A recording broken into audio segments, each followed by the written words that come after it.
സജിന നൂർ. നൂർ അമ്മയാണ്. സജിനയെ പ്രേക്ഷകർക്ക് പ്രത്യേകിച്ച് പരിചയപ്പെടുത്തേണ്ട കാര്യമില്ല. എങ്കിലും വളരെ പെട്ടെന്ന് സജിന ശ്രദ്ധ നേടിയത് ബിഗ് ബോസ് എന്ന റിയാലിറ്റി ഷോയിലൂടെയാണ്. പിന്നീട് ഇങ്ങോട്ട് സാമൂഹ്യ മാധ്യമങ്ങളിലെ നിരവധി എന്താ പറയുക നല്ല കണ്ടൻറ്റുകളുള്ള ഒരുപാട് ചർച്ച ചെയ്യപ്പെട്ട ഒരു കലാകാരിയാണ്.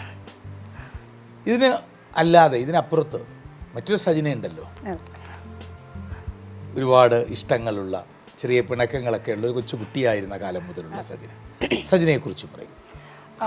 ഞാൻ പഠിച്ചു വളർന്നതൊക്കെ കൊല്ലത്താണ്. പിന്നെ ഈ ഫീൽഡിലോട്ട് വരുന്നത് ആഫ്റ്റർ മാരേജിന് ശേഷമായിരുന്നു. ഫീൽഡ് ഇഷ്ടമൊക്കെ ആയിരുന്നു, ഭയങ്കര ഇഷ്ടമായിരുന്നു. കുഞ്ഞുനാൾ തന്നെ ഓരോ കാര്യങ്ങളൊക്കെ ചെയ്യുമായിരുന്നു. പക്ഷേ വേദി വന്നത് കല്യാണത്തിന് ശേഷമാണ്. എനിക്കൊന്ന് ഞാൻ കുറേ കാര്യങ്ങൾ ചെയ്തിട്ടുണ്ട്. ഏഷ്യാനെറ്റിലായാലും പല ചാനൽസിലും വർക്ക് ചെയ്തിട്ടുണ്ട്. എനിക്കൊന്ന് ഏഷ്യാനെറ്റിൽ പോലത്തെ ഒരു വർക്കിൽ ബിഗ് ബോസ് എന്ന ഷോയിലാണ് ഞാൻ എല്ലാവരും അറിയപ്പെടുന്നത് തന്നെ.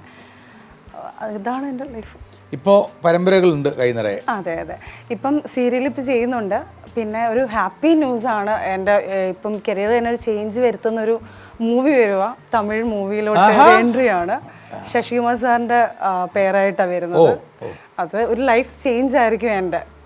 അതിനുള്ളൊരു വെയിറ്റിംഗിൽ നിൽക്കുക. എന്താണ് സിനിമയുടെ പേര്? മൂവിയുടെ പേര് കറക്റ്റായിട്ട് ഫിക്സ് ചെയ്തിട്ടില്ല. ഇപ്പം ഫെബ്രുവരി സ്റ്റാർട്ട് ചെയ്യുന്നതേ ഉള്ളൂ. ഒരു റിയൽ സ്റ്റോറിയാണത്. എനിക്ക് തോന്നുന്നു എല്ലാവർക്കും അറിയാവുന്ന ഒരു ടീച്ചർ, ക്രൈം നടന്നൊരു ടീച്ചർ, ഒരു മരണപ്പെട്ടൊരു ടീച്ചറിനെ കുറിച്ചുണ്ടായിരുന്നു. ആ ടീച്ചറിൻ്റെ സ്റ്റോറിയാണ് വരുന്നത്. ആ ടീച്ചറായിട്ടാണ് ഞാൻ ചെയ്യുന്നത്. അതിനെക്കുറിച്ചുള്ള ക്രൈം സ്റ്റോറിയായിട്ട്.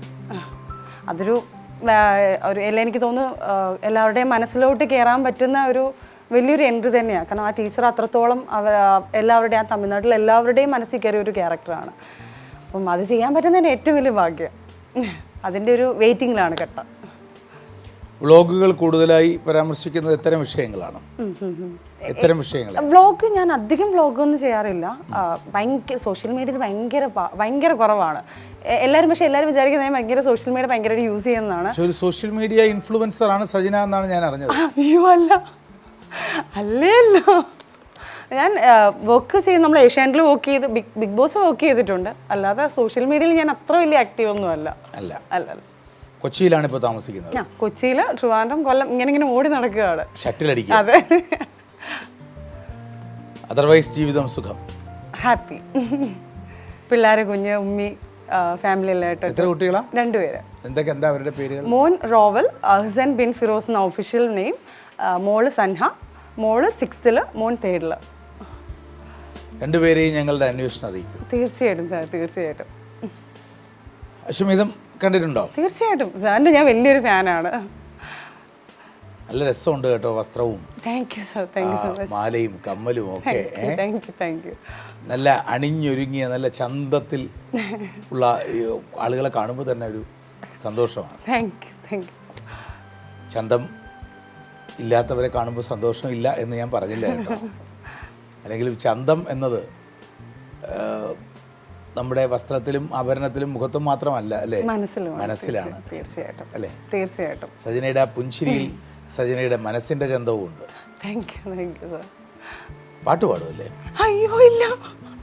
ആരാ പറഞ്ഞു? ഡാൻസ് കുഴപ്പമില്ല. ഇപ്പം ഞാൻ കുറച്ചൊന്ന് ബാക്ക് വലിഞ്ഞ് നിൽക്കുകയായിരുന്നു എല്ലാത്തിൽ നിന്നും ഭയങ്കരമായിട്ട്. ഇപ്പോൾ ഒന്ന് ഉന്മേഷത്തോടെ ഇറങ്ങുന്നതേ ഉള്ളൂ. ഞാനല്ല, എന്നെ കണ്ടിട്ടുള്ള ആൾക്കാർ, ഞാൻ ഡാൻസ് ഷോയിലൊക്കെ വന്നിട്ടുണ്ട്, അപ്പം റിയാലിറ്റി ഷോസൊക്കെ നിന്നിട്ടുണ്ട്. പക്ഷെ ആ ഒരു സജിന അല്ല ഇപ്പം. എനിക്ക് പഴയ സജിന ആയി വരുന്നതേ ഉള്ളൂ.